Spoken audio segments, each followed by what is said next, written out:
in variance is all due to the difference in number of clients. That's what the activity variance. So we have a positive, favorable revenue variance for activity of 18,000. But for wages and salary, we have an unfavorable spending variance, along with hairstyling supplies and client gratuities, and also electricity and miscellaneous. So the revenue is favorable, spending variance, the costs of our expenses are all unfavorable. So that's known as activity variance. Memorize the difference between what was planned and the flexible budget. It makes sense. The difference is due to activity, You got it? So equate it. The plan versus actual, and we do a plan budget at the actual. That becomes a flexible budget. That difference is due to activity. Now, let's see what the revenue and spending variances. We are going to compare, again, I have to repeat this because experts say the more times you repeat it, the better the chance they'll remember it. Planning budget compared to flexible budget gives us activity variance. But when we compare the flexible budget with the actual results, we get our revenue and spending variances. Why? Because the flexible budget is flexible to where we could determine the budget at 1,100 clients, just like the actual results are at 1,100. Now the difference, look, our revenues are unfavorable. We didn't reach what we should have reached in total revenues. That doesn't look good. See, now we're comparing apples to apples. 1,100 clients we worked on. We didn't attain the plan, the flexible budget. We didn't achieve it. We're short by $3,800 in revenues. How about expenses? Wow, actual results, they're higher than what the planned expense for wages and expenses and salaries expense would be. 1,200 unfavorable spending variance. Oh, this is favorable. The hairstyling supplies should have cost us $1,650 according to the flexible budget, but the actual was at $1,620. So there's a favorable expense. Oh, look at the big one. This is unfavorable. Big U, unhappy. The manager's unhappy because that's the largest. Client gratuities. Were some of those clients walking out with 2 and 3 of those gratuities? I wonder. Friends of the hairstylist, or maybe they got a big tip. They threw in an extra. They're going to have to monitor it. Maybe they're going to have to hire Proctorio to videotape each hairstylist to see if they're slipping an extra gratuity to their clients. Deshante, did you ever get a gratuity when you got your hair done? Or you don't know what it is? Because guys don't get that. Guys usually don't get that. I never got a gratuity. But my wife comes home with a little pouch of different little things in there. You know how they do it.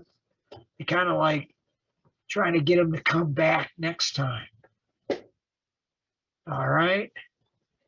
Let's see. Any questions at arriving at the variances? You're just comparing the flexible budget.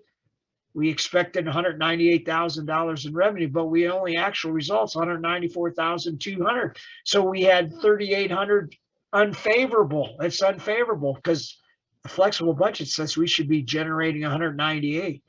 Same thing on these expenses. This expense, the flexible, that's what it should have been, but our actual results are higher, unfavorable. Favorable is when the flexible budget is less than the actual. Or more, I'm saying, is more. 1,650 is what the flexible budget. It only costs us 1,620. You add it up, you get the total unfavorable variance of 9,280. So now when we compare apples to apples, we're not looking very well, are we? But when we compared the planned budget of 1,000 to the 1,100, oh, we were looking great here, looking great. All right. Questions on this. Now, the next sheet is going to combine. So you have all, wait a second. No, it's going to show the planning budget versus actual. They planned 1,000. Here's the actual results at 1,100.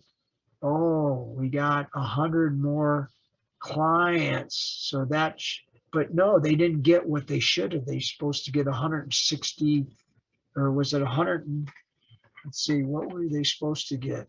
100 and, oh darn, it was $186 for each client. I think I remember that. Yes, no, it was $180, $180. So they should have 100 more, or 18,000. But we're comparing the planned budget. So look, we're going to look pretty good here. Our revenues are going to be greater generally, right? Wages and salaries. Ooh, those are greater, those expenses. Here's one that was less. But you would expect expenses to be greater at 1,100 clients versus 1,000. So this has no meaning, because it's like, here's an orange and here's an apple. So we have to put the two together. The two together, when we put them together, we have the actual results compared to the flexible budget. Say that again, the actual results to flexible budget. That's activity variances. But then when we compare the flexible budget to the planned budget, what's that going to be called? Oh, That's the activity variance. yes, I had it backwards, didn't I? Yeah.